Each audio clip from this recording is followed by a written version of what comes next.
This is Wayne again. Gonna look at Quantum Advanced Mechanic. Yes, that was added around the time Amazon Fury 2 DLC came out. A game update around then. It's been out for a while. I just kind of been lazy. Haven't put out a video.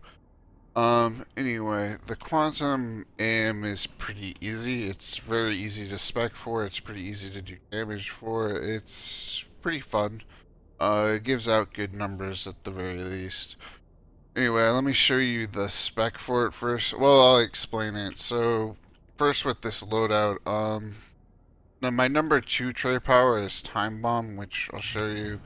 Kind of goes out slow, then it'll blow up after about 3 seconds.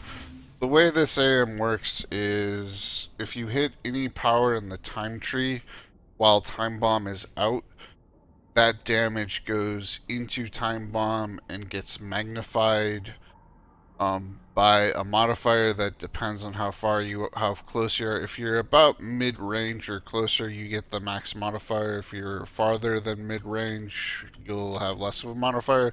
Mid-range, you should be about here or closer. If you've got a tune with an AoE pull, a tank tune, it's about mid-range is usually about epicenter pull.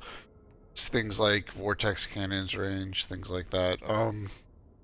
So let me show you the way I spec powers for this.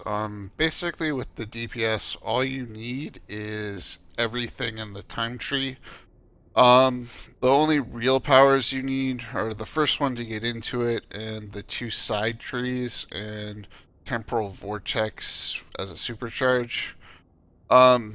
2 important powers that you'll want one or the other of most likely is either distortion wave or anomaly, because they set up the PI that things like tachyon burst and time shift work off of. Distortion wave's a little bit of a faster animation. You can throw it out, get out of it, and do whatever a little faster. I don't pick up anything in the space tree, and iconic powers are just kind of 3 of them are important. The DPS passives, which you always have to have. You want Wisdom of Solomon because you want as big of a power pool as you can with this advanced mechanic. I get super speed just so I can run things faster. If you wanted to, you could get things like Robot Sidekick or Neo Venom or Health and Power. Robot Sidekick, Neo Venom, they just kind of be taking up a point. You might want to run with Robot Sidekick, but most of the time, Robot Sidekick's going to be a waste of a point. If depending on basically, I guess if you don't want to press all your powers on your loadout, you might want to run Robot Sidekick. It's not going to give you the best DPS options though. So my loadout for this, I put in the order that I hit things in: Warp Barrage, Time Bomb, Distortion Wave, Tachyon Burst, Time Shift, or Temporal Vortex. So, Warp Barrage, I'm just going to hit it. You see, it goes out. The damage is delayed. The thing that you want to note about that is that you can use Warp Barrage before a Time Bomb, and Time Bomb will take the damage from Warp Barrage and include it. Normally, you'd get 3 powers into each Time Bomb. By using Warp Barrage before Time Bomb, you get 4 powers into it. So the general rotation here is just the way I have it set up is 1, 2, 3, 4, 5, and then after 5 you do a range step, and then you do 1, 2, 3, 4, 5 again.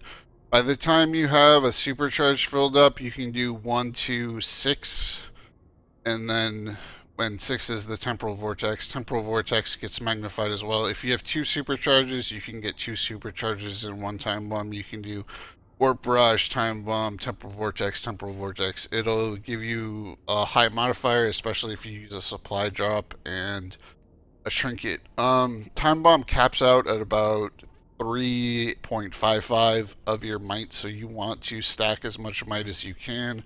You also want to have as big of a power pool as you can so that you can go through all of your powers. When Time Bomb explodes, you get power back for every power that you used while Time Bomb was out. So let me show you the rotation on a single target here. I'll also say Warp Barrage. Distortion Wave, Tachyon Burst, they're full AoE. Time Shift is kind of a narrow conal AoE.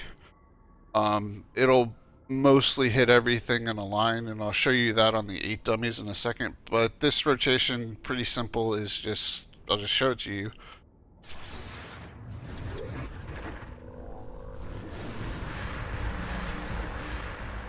And as you can see, you might have been able to see the time bomb blow up there.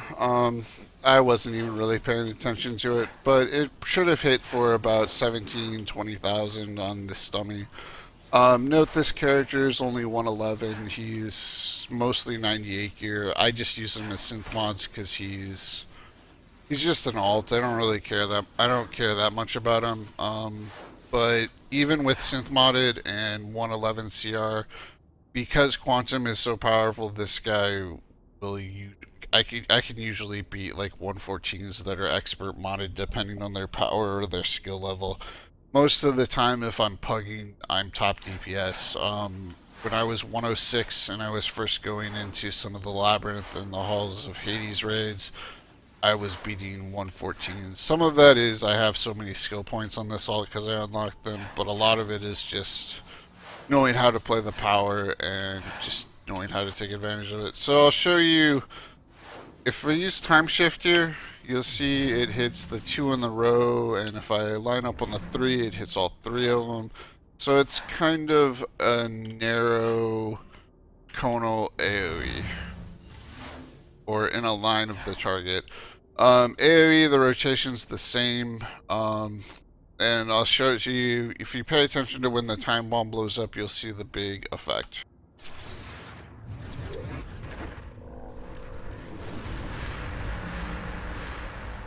So you see there, I think the number was about 4.5k on some of them, 8 targets. Remember this, these league dummies have more defense than a T7 ad. Basic numbers I'll hit. Usually a time bomb is 20 to 30,000 with my stats, and I'll show you my stats quick. Just a little under 7k might.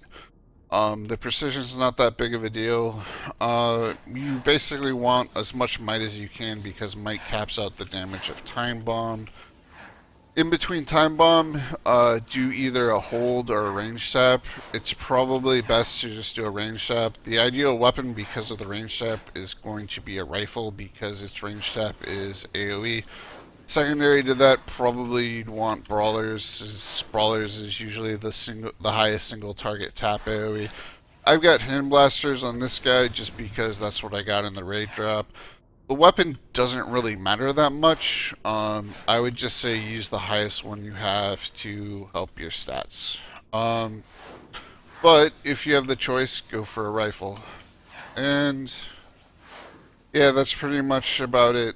Just remember to buff with supplies, trinkets, everything like that. I think that's general overall of the AM. It's very simple, very easy, very high damage.